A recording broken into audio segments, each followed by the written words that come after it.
Les invito a abrir sus Biblias en el Evangelio según San Juan.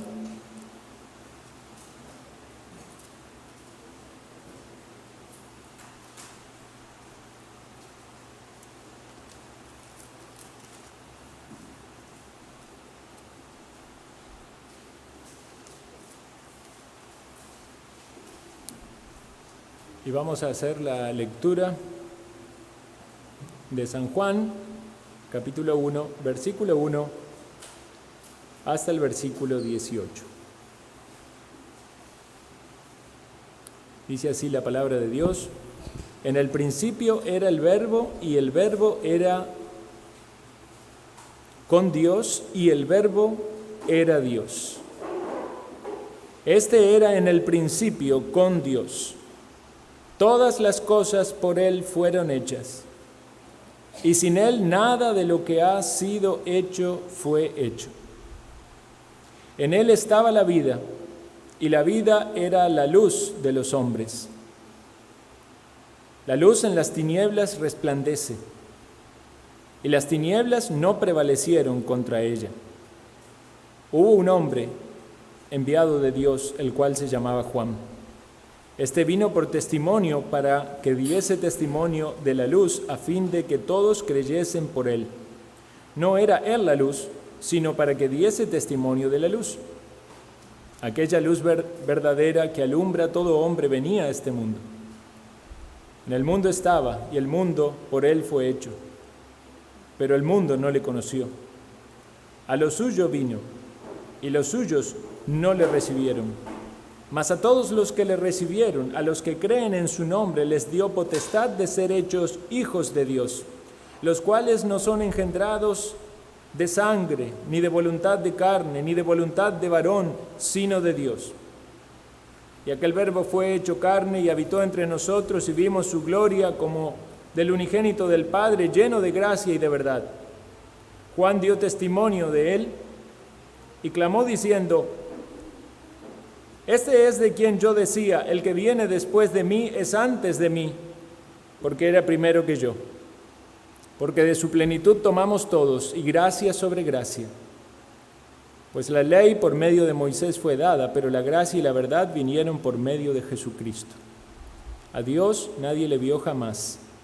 El unigénito Hijo, que está en el seno del Padre, Él le ha dado a conocer. Bueno, he leído un fragmento grande, de versículo 1 al 18, pero yo pretendo empezar con el estudio en este evangelio y quisiera hacer una breve introducción para meditar luego en los primeros versículos. Este es el cuarto evangelio y, como lo vemos en su título, es el evangelio de San Juan.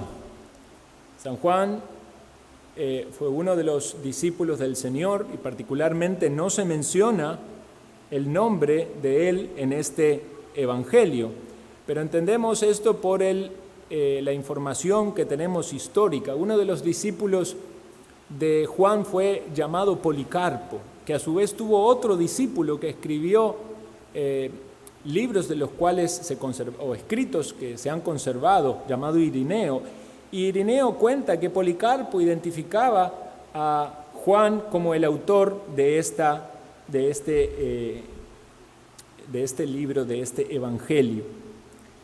Este es un evangelio que no es similar a los otros evangelios, a Mateo, a Marcos y a Lucas, los cuales son conocidos como evangelios sinópticos. Esos evangelios parecen estar todos relatando escenas muy similares desde otra perspectiva. Sin embargo, en el caso del Evangelio de Juan, vemos una narrativa distinta, quizás complementaria a los otros evangelios. Los otros evangelios sí mencionan a Juan, pero en este evangelio vemos que se describe Juan a sí mismo como el discípulo a quien Jesús amaba. Era aquel que estuvo recostado al lado del Señor en la última cena. Obviamente, al leer los otros evangelios y al leer el evangelio de Juan, nos resulta más fácil identificar a Juan como el autor de este evangelio. Juan era el hermano menor de Jacobo, los dos conocidos como los hijos de Zebedeo, eran pescadores, también apodados ellos los hijos del trueno. Posiblemente su madre fue Salomé. Obviamente uno de los 12 apóstoles y también aquel de los que estuvo más cercano al Señor, junto con Jacobo y Pedro. Recordemos momentos significativos en los cuales esos 3 apóstoles estuvieron con el Señor, tanto en la transfiguración como en el momento en el cual estuvo en el jardín, en el Getsemaní, y los llamó aparte para orar. Obviamente Juan también fue un testigo ocular del Cristo resucitado y una figura muy importante en la iglesia primitiva. Este es el último evangelio, no solo en el orden que lo tenemos en nuestras Biblias, sino también el último en escribirse. Se nos dice que fue escrito, según los registros históricos, en la ciudad de Éfeso, que luego Juan fue expatriado a la isla de Patmos por el emperador romano y allí en esa isla recibió la revelación del Apocalipsis que tenemos también en nuestras Biblias, y es también él el autor de las cartas de Juan, primera, segunda y tercera de Juan. Según la tradición y la historia, dicen que él fue luego liberado de estar exiliado allí en Patmos y volvió a Éfeso, donde murió en la vejez y fue el discípulo o el apóstol que vivió más y el único en que no fue martirizado. ¿Con qué propósito Juan escribe este evangelio? Obviamente los otros evangelios estaban ya antes escritos, pero él, con la guía del Espíritu de Dios, aporta una contribución al relato de la vida de Jesús que suma información y ayuda al entendimiento de la vida de Cristo. No solo en el sentido de la humanidad de Cristo, lo cual es marcado y significativo en los primeros evangelios, sino también, como algunos lo describieron a este evangelio, el evangelio espiritual, poniendo este énfasis especial en revelar al Hijo de Dios, a Jesucristo, obviamente como el Dios hombre encarnado para cumplir el propósito de la salvación. Al finalizar este evangelio, el mismo Juan explica este propósito. Capítulo 20, versículo 31, dice así: pero estas cosas se han escrito para que creáis que Jesús es el Cristo, el Hijo de Dios, y para que creyendo tengáis vida en su nombre.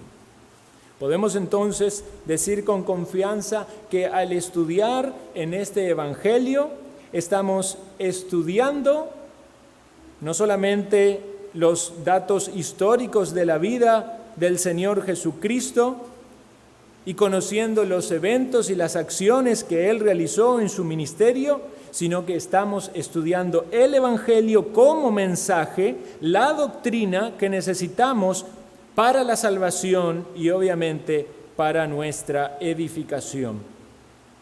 Estas cosas se han escrito para que creáis en el Hijo de Dios. Puede ser que haya alguien que aún no ha creído en el Hijo de Dios, lo cual implicaría que no tiene la salvación, que no tiene el perdón de sus pecados, que no tiene la vida eterna. Estas cosas se han escrito ¿para qué? Para que crea. El propósito de Dios con su palabra es darse a conocer, y esto es para que usted crea. Y alguien va a decir, bueno, yo creo, amén, gloria al Señor que usted cree en Jesucristo como aquel que fue enviado para la salvación. Entonces él continúa aquí diciendo, y para que creyendo tengáis vida en su nombre. Los creyentes gozamos de vida eterna, pero también vida abundante, basada en la obra del Espíritu Santo de Dios, que aplica el Evangelio, la obra de Cristo en nosotros, y es por medio de esa fe que nos vivimos, nos movemos y somos. Entonces, hermanos, esto es para todos nosotros, para ayudarnos en nuestra fe, para edificar nuestra alma, para poner en práctica las cosas que el Señor nos ha mandado. Al principio de este Evangelio vamos a encontrar, en la lectura que yo hice, los primeros 18 versículos, tiene un carácter bastante poético y es, podemos decir, el prólogo de este libro, con un contenido fuertemente teológico. Vemos esa gran diferencia con los otros evangelios. No empiezan aquí con genealogías, no empieza con relatos de los eventos previos al nacimiento de Cristo. Está hablando más bien lo que está pasando allí en un sentido en la eternidad antes de la encarnación. Y vamos a considerar entonces lo que nos dice aquí la palabra del Señor. En el principio era el Verbo, y el Verbo era con Dios, y el Verbo era Dios. Entonces, esta palabra, verbo, es la palabra logos en el idioma original y significa palabra. El logos es la palabra. Traductores eligieron también llamarlo verbo, apuntando a esta idea de la acción, que es un verbo, aquello que nos muestra la acción, el accionar. Esta palabra se usa en la Biblia específicamente en el Evangelio de Juan y en las cartas de Juan y en el Apocalipsis de Juan, de modo que él elige tomar esta palabra para dar a conocer una enseñanza acerca de Jesucristo. En Juan 1:14, lo leímos también, dice: y aquel verbo fue hecho carne. La palabra fue hecho carne, habitó entre nosotros y vimos su gloria, gloria como del unigénito del Padre, lleno de gracia y de verdad. Si saltamos a las epístolas de Juan, primera de Juan 1:1 dice: lo que era desde el principio, lo que hemos oído, lo que hemos visto con nuestros ojos, lo que hemos contemplado y palparon nuestras manos tocante al verbo de vida. El verbo de vida, el logos de vida, la palabra de la vida. Y en Apocalipsis 19:13, ya haciéndonos esa referencia hacia la eternidad, dice: estaba vestido de una ropa teñida en sangre, y su nombre es el Verbo de Dios, el Logos de Dios, la palabra de Dios. Entonces vemos que Él está queriendo dar a conocer a la segunda persona de la Trinidad, a Jesús, como el Logos de Dios, como la palabra viva de Dios, como la palabra de vida. Es el Jesús preencarnado, a quien nosotros adoramos y alabamos en los himnos y en las canciones. Y muchas veces hablamos y decimos en nuestras canciones descripciones de Jesucristo como eterno, ¿verdad? Como creador, como todopoderoso. Y esa es la doctrina que Juan aquí está desarrollando. El Cristo preencarnado, es decir, antes de tomar forma humana, antes de estar allí en el pesebre, pongamos nuestros ojos en la eternidad. Dice: en el principio. En el principio. ¿Cómo comienza Génesis 1:1? En el principio. Entonces ubiquémonos en el principio, pero tenemos un problema. Somos seres temporales y para nosotros todo tiene un comienzo y un final, y nos cuesta pensar fuera del tiempo. De hecho, es algo imposible para nosotros. Por eso el concepto de eternidad rompe nuestra lógica. Dios no tiene principio, ¿verdad? Tampoco tiene fin. Aunque en esa eternidad Dios ha elegido describirse de esa manera como el principio y el fin, el alfa y el omega, el primero y el último. Sin embargo, eso es para que nosotros podamos comprender de alguna manera metafórica o expresada con palabras la eternidad de Dios. Dios es eterno. Pero nos dice en el principio, y podemos entender entonces antes de la creación, en la eternidad pasada o en el momento previo a el cual acontezcan las cosas, dice, en el principio, dijo Dios, sea la luz. Ese es el momento de la creación. Entonces, cuando Dios creó los cielos y la tierra, el Verbo estaba allí. En el principio era el Verbo. Era el Verbo. Y obviamente vamos a leer luego versículos que hablan de Jesucristo como creador, pero nada más a modo de tener esto bien presente. Si tenemos que dividir todo lo que existe en el mundo, tenemos que poner de un lado al creador y del otro lado lo creado.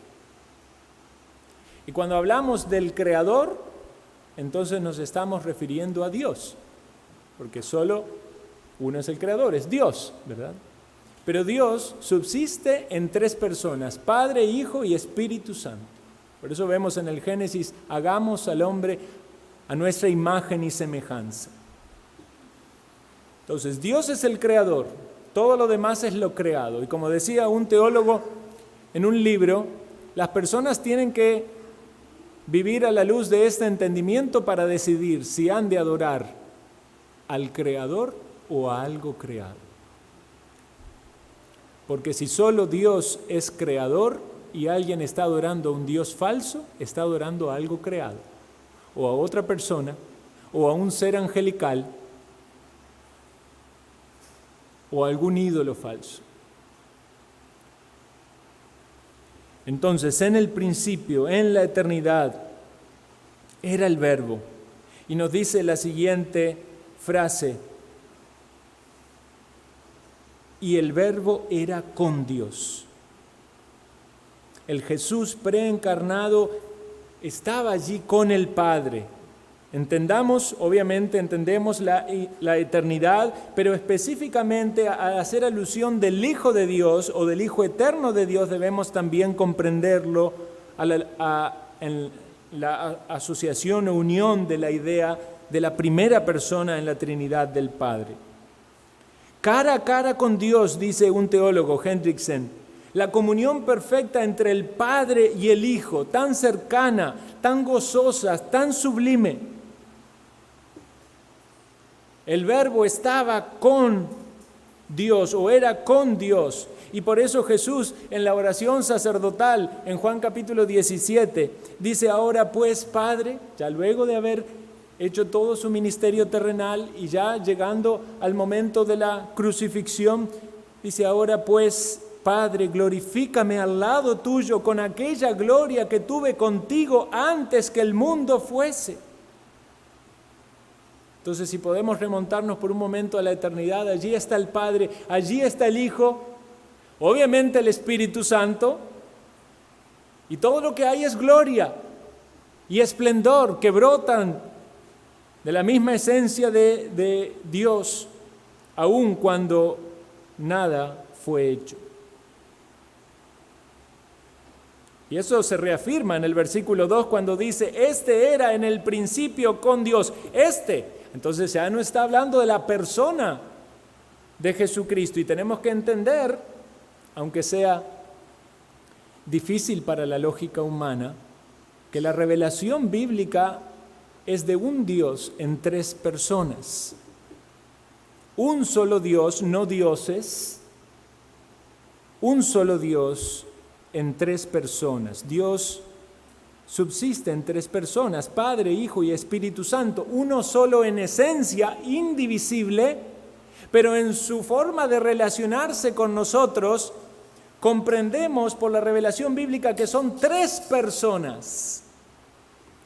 El Padre que envía al Hijo, el Hijo que viene para salvarnos, y el Espíritu Santo de Dios que hace la obra en nuestros corazones, transformando un corazón de piedra en un corazón de carne, dándonos arrepentimiento, dándonos fe, apuntando con todas las luces o los reflectores, como decía alguien, hacia la faz de Jesucristo, para que veamos en Cristo la gloria de Dios.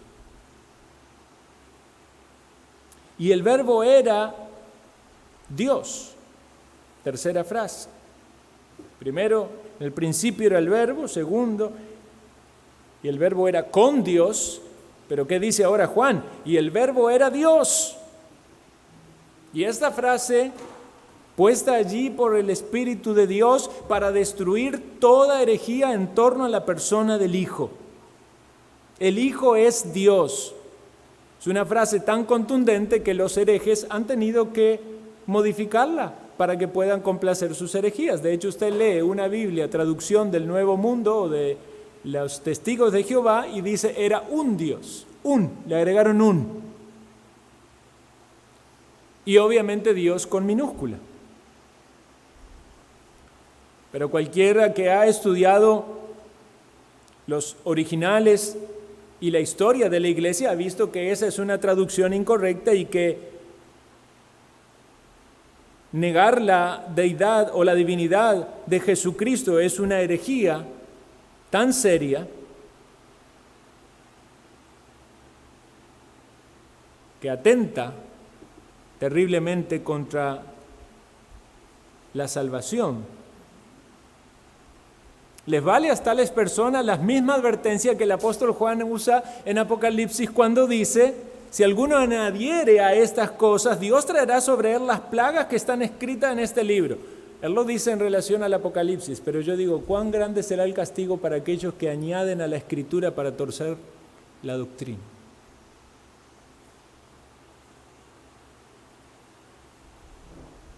No pensemos que aquellos que distorsionando la revelación de la persona de Cristo van a ser exentos del castigo divino. Los teólogos de la confesión de fe lo expresaron de esta manera: el Hijo de Dios, la segunda persona en la Santa Trinidad, siendo Dios verdadero y eterno, el resplandor de la gloria del Padre, consustancial con aquel e igual a Él, que hizo el mundo y que sostiene y gobierna todas las cosas que ha hecho. Y la descripción sigue, pero eso es suficiente para nosotros. Es el Hijo eterno de Dios, consustancial e igual al Padre. Ahora consideremos por un momento más esta palabra verbo o este logos, que lo traducimos como la palabra o lo entendemos como el verbo, pero también decía el reformador Calvino, es el discurso de Dios. Es el discurso de Dios, porque el discurso que ha existido primero en la mente de Dios, y esto nos habla o nos ilustra de alguna manera la preexistencia de Cristo antes de la encarnación, pero luego ese discurso dado a conocer, la palabra existe en la mente antes de que usted la diga, ¿verdad? Una palabra intangible, y también es intangible el momento de decirla, pero es, de algún modo podemos decir que lo que está en la mente ahora al expresarse cambia en ese estado. No es solo una idea, ahora es la palabra que es dada a conocer. De ningún modo quiero decir con esto de que hay un cambio en Cristo, ¿verdad? Es ilustrar de alguna manera la preexistencia de Cristo antes de que Cristo sea revelado en la encarnación como un hombre y dado a conocer. Es la expresión de la mente de Dios o del pensamiento de Dios. Y nosotros solamente podemos conocer a Dios por conocer la mente de Dios, el pensamiento de Dios. ¿Y quién es el que lo revela a Dios? Es el Hijo. Es la manera en la que Dios ha elegido revelarse. Por eso dice en el versículo 18, a Dios nadie le vio jamás. El unigénito Hijo que está en el seno del Padre, Él le ha dado a conocer. De modo que conociendo al Hijo, estamos conociendo la revelación del Padre. Estamos conociendo a Dios.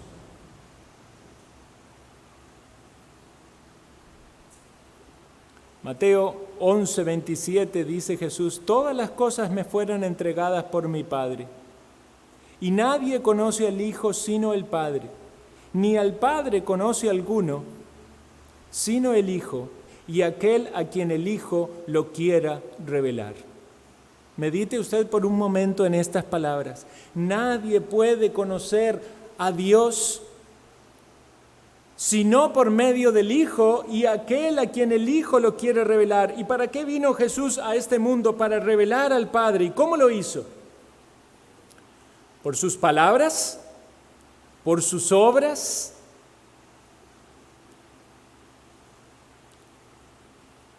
En un momento dice, si no creen a mis palabras, crean a mis obras. ¿Conoce usted al Padre? Es necesario que le sea revelado y esta revelación va a venir por el Hijo. ¿Y cómo el Hijo nos ha revelado al Padre? Bueno, por eso tenemos las Escrituras. Porque al meditar en las Escrituras vamos a conocer la persona de Cristo, vamos a conocer sus obras, vamos a conocer su palabra y el Espíritu Santo va a tomar la Escritura y nos va a hacer ver a Cristo de una manera sobrenatural, porque la revelación es sobrenatural. Y entonces vamos a poder conocer a Dios. Es necesario que usted experimente esa obra milagrosa por la cual el Hijo le es revelado a usted. Y en la revelación del Hijo, el Hijo le revela a Dios el Padre. Y no estoy hablando aquí de ninguna experiencia mística o extrasensorial, sino de que al leer la palabra de Dios o al escuchar la palabra de Dios predicada,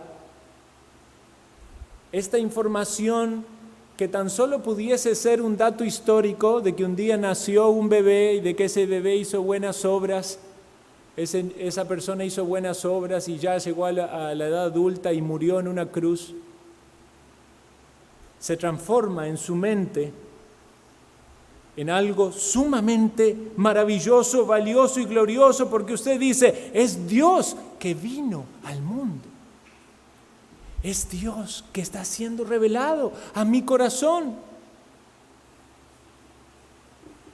Y el autor de los Hebreos dice, Dios, habiendo hablado muchas veces y de muchas maneras en otros tiempos a los padres por los profetas, en estos postreros tiempos nos ha hablado por el Hijo, a quien constituyó heredero de todo y por quien asimismo hizo el universo, el cual siendo el resplandor de su gloria, la imagen misma de su sustancia, y quien sustenta todas las cosas con la palabra de su poder, habiendo efectuado la purificación de nuestros pecados por medio de sí mismo, se sentó a la diestra de la majestad de las alturas. Y eso es tan solo la introducción de este libro o epístola a los Hebreos.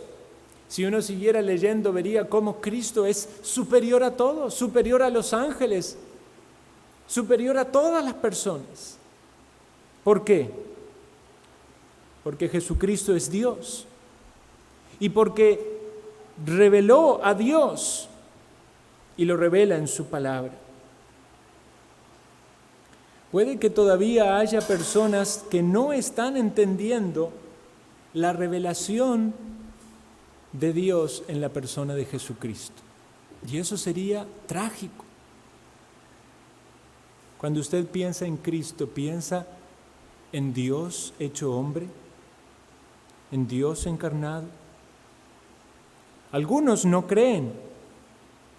Algunos engañan a su propia conciencia.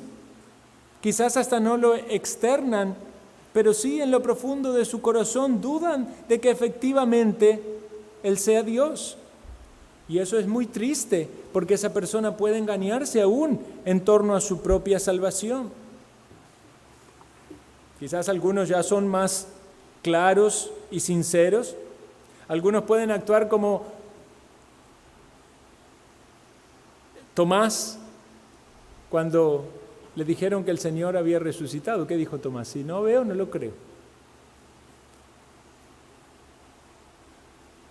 Vean Felipe, tanto tiempo junto al Señor. Le dice, muéstranos al Padre y nos basta. Y Jesús le dice, tanto tiempo hace que estoy con vosotros y no me has conocido, Felipe. El que me ha visto a mí ha visto al Padre. ¿Cómo pues dices tú, muéstranos al Padre? ¿Para qué vino Jesús? Para mostrar al Padre. ¿No crees que yo soy en el Padre y el Padre en mí? Y aclaro aquí que Jesús no dice, yo soy el Padre, ¿verdad? Porque es un Dios en tres personas, no es la misma persona que cambia en el paso del tiempo. Es un Dios en tres personas. Yo soy en el Padre y el Padre en mí. Las palabras que yo hablo, no las hablo por mi propia cuenta, sino que el Padre que mora en mí, Él hace las obras. Vean, palabras, obras, el Padre, el Hijo, todo en una misma revelación. ¿Quieres conocer al Padre, Felipe? Mira a Cristo. Oye sus palabras, mira sus obras. Nadie puede ser salvo si no entiende que Jesucristo es el Verbo de Dios, que es el Verbo que estaba con Dios y que el Verbo es Dios. Porque quitarle a Jesucristo en el entendimiento de su deidad distorsiona la revelación de Dios y obviamente esa persona no puede ser salva ni libre de sus pecados. Y hay varias corrientes teológicas contrarias a esto. El unitarianismo, aquellos que dicen que solo Jehová es Dios, ustedes conocen, los testigos de Jehová, como mencioné antes, también basado históricamente en una corriente llamada arrianismo. Entonces no pueden ellos creer o aceptar de que Jesucristo es Dios y que hay un Dios en tres personas, porque en su lógica su mente explota, ¿verdad? Y entonces dicen, no, esto no puede ser, vamos a buscar la explicación. Entonces terminan aceptando de que es un Dios, por lo tanto en un sentido politeístas, porque Jesucristo es adorado y ha de ser adorado. También dicen que es alguien creado, un ser creado. Qué terrible. Que la salvación esté en manos de alguien que fue creado y no del Dios. Dice la palabra de Jehová es la salvación. Y Jesucristo se llama Jesús, que significa Salvador. Como dije antes, algunos dirán, como Tomás, si yo no veo que Jesús está resucitado, no lo voy a creer. Y Jesús se le apareció a los discípulos cuando estaban allí y estaba Tomás y le dijo, pasa a vosotros, y a Tomás le dijo, pon tu dedo aquí, mira mis manos, acerca tu mano, métela en mi costado, no seas incrédulo sino creyente. ¿Cómo responde Tomás? Señor mío, Dios mío. Ahora creíste, Tomás. Bienaventurados los que no vieron y creyeron. ¿Qué vieron las personas, los apóstoles, los discípulos? ¿Vieron a Jesús? ¿Vieron a Dios? Bueno, ellos dudaban quizás al principio, ¿verdad? Pero empezaron a ver esas obras. Levantaba a los paralíticos, daba vista a los ciegos, sanaba a los enfermos, multiplicaba el alimento. Y empieza luego Jesús a hablar y con sus palabras empieza a alumbrar. Y Él dice en 7 oportunidades, yo soy, yo soy, yo soy.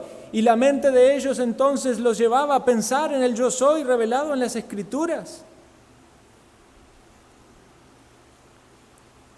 Y poco a poco iban convenciéndose en esta revelación cada vez más maravillosa y sorprendente de que este no era un hombre más. ¿Quién es este que aún el viento y las olas le obedecen? ¿Quién es este que levanta a los muertos? ¿Quién es este que habla palabras de vida eterna? Es Jesucristo, el Verbo, el que era con Dios, el que viene a revelar a Dios. ¿Crees tú, querido oyente, en Jesucristo como Dios? Vean, algunas personas no rechazan en llamarle a Jesús Salvador, no tienen ningún problema con reconocer de que Jesús es Salvador. Pero ¿cuál es el problema? Están pensando que el que murió en la cruz no es Dios. Y ese no es el Jesús que salva. Están creyendo en un ídolo, están distorsionando el mensaje del Evangelio. Ese es otro Evangelio. Por eso escribe el apóstol Juan para hablar de este Dios encarnado, de Jesucristo. Y cuando leemos en Primera de Juan, vemos que hay otro problema. Aquellos que ya convencidos de que Jesucristo era Dios y de que no había ninguna duda de que Él era Dios, negaban de que era hombre. Por eso es necesario hablar contra aquellos que negaban la humanidad de Cristo. Pero en este Evangelio, el entendimiento claro que quiere Juan lograr es: Jesús es Dios. ¿Quién es para ti? ¿Y cómo calza tu idea de Jesucristo en la revelación de las Escrituras? ¿Crees en la preexistencia de Cristo? ¿Crees en la eternidad de Cristo? ¿Crees que Cristo es el Creador? ¿Aceptas entonces su divinidad? El apóstol Pablo, hablando en su epístola a los romanos acerca de los judíos y su herencia, y dice: de los patriarcas, de los cuales según la carne vino el Cristo, el cual es Dios sobre todas las cosas, bendito por los siglos. Amén. Jesucristo, Dios bendito. Y hay numerosos pasajes que podríamos tomar y meditar en las Escrituras que nos hablan de la revelación de Jesucristo como Dios, pero lo que yo quiero poner este énfasis en estos primeros 2 versículos, queridos hermanos,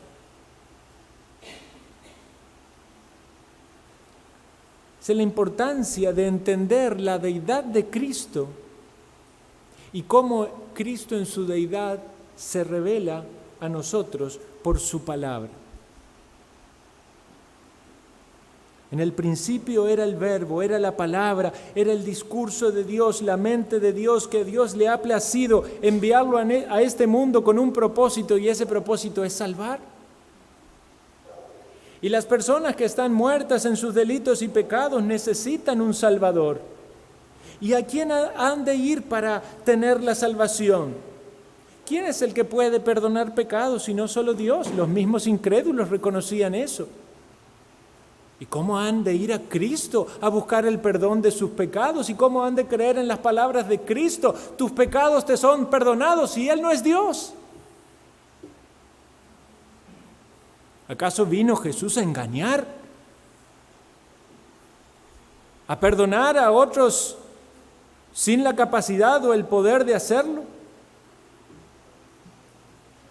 Él vino a revelar al Padre.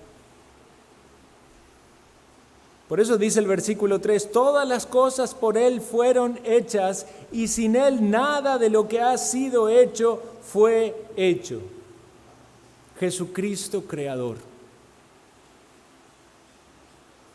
No podemos considerar la creación sin entender en la obra del Hijo. El Padre es creador, el Hijo es creador, el Espíritu de Dios es creador.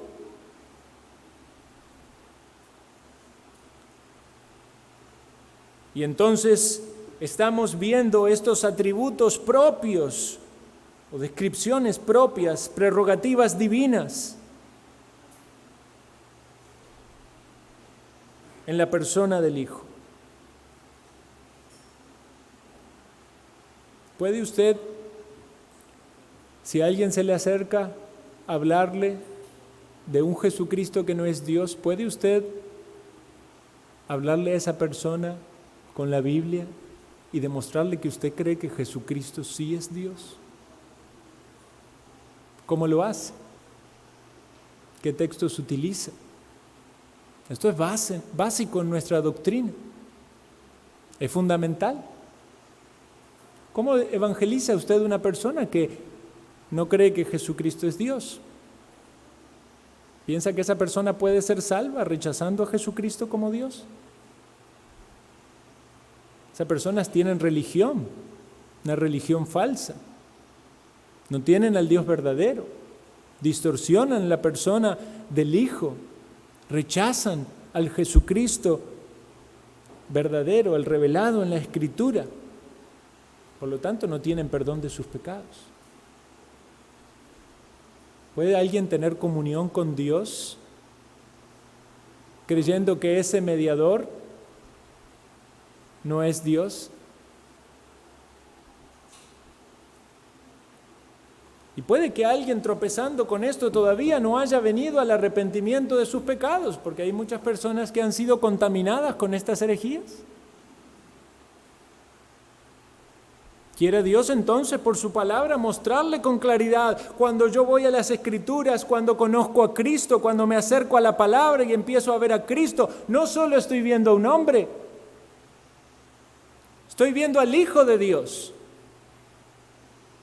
Pero es el Hijo, ¿no ves que es el Hijo? Sí, pero en nuestra mente humana entendemos que el Padre es antes que el Hijo, pero este es el Hijo eterno. Aún los mismos religiosos entendieron eso porque le dijeron que él había blasfemado cuando decía que era hijo de Dios. ¿Por qué? Porque se hacía igual a Dios. O sea que decir que es hijo de Dios es hacerse igual a Dios. Por eso querían matarle, porque no podían soportar tanta luz en esa revelación. Pero nosotros recibimos esa luz por su palabra, porque en la gracia y la misericordia de Dios alumbra nuestro corazón para poder ver nuestra maldad, ver nuestros pecados y ver que nuestra esperanza no está en nadie más, sino en Dios. En Él estaba la vida, y la vida era la luz de los hombres. ¿Tienes la vida? Si no tienes a Cristo, no tienes la vida. ¿Tienes luz? ¿Tienes discernimiento? El Hijo vino para alumbrar en este mundo. La luz en las tinieblas resplandece, y cuando la luz alumbra tu corazón, alumbra nuestros pecados, y vemos esa mugre, pero también vemos a aquel que con su sangre nos limpia de todo pecado y de toda maldad. Quiere el Señor alumbrarnos para afirmarnos en este entendimiento de la deidad del Hijo y de su obra salvadora. Quiero finalizar leyendo un testimonio acerca de un erudito francés de tiempos de la Reforma Protestante llamado Francisco Junio. Él estudió en Ginebra con Juan Calvino y Teodoro de Beza. Y él cuenta en el relato de su conversión que fue este texto, en este capítulo de Juan, que Dios lo utilizó para salvarlo. Y dice que el padre de él había dejado la Biblia intencionalmente en el camino por donde él iba, abierto en ese capítulo. Imagino yo ese hombre quizás orando por la salvación de su hijo. Y él entonces tropieza con la Biblia y la toma y empieza a leer ese texto, y dice que observó tal divinidad en la argumentación, tal autoridad y majestad en ese estilo que él leía, que temblaba en su carne, y quedó tan asombrado que durante un día entero apenas supo dónde estaba y qué hacía. Y de allí, dice él, comenzó su vida cristiana. En el principio era el Verbo, y el Verbo era con Dios, y el Verbo era Dios. Este era en el principio con Dios. Todas las cosas por Él fueron hechas, y sin Él nada de lo que ha sido hecho fue hecho. En Él estaba la vida, y la vida era la luz de los hombres. ¿Crees en Cristo Jesús? Quiere el Señor alumbrarnos con su bendita palabra. Vamos a orar.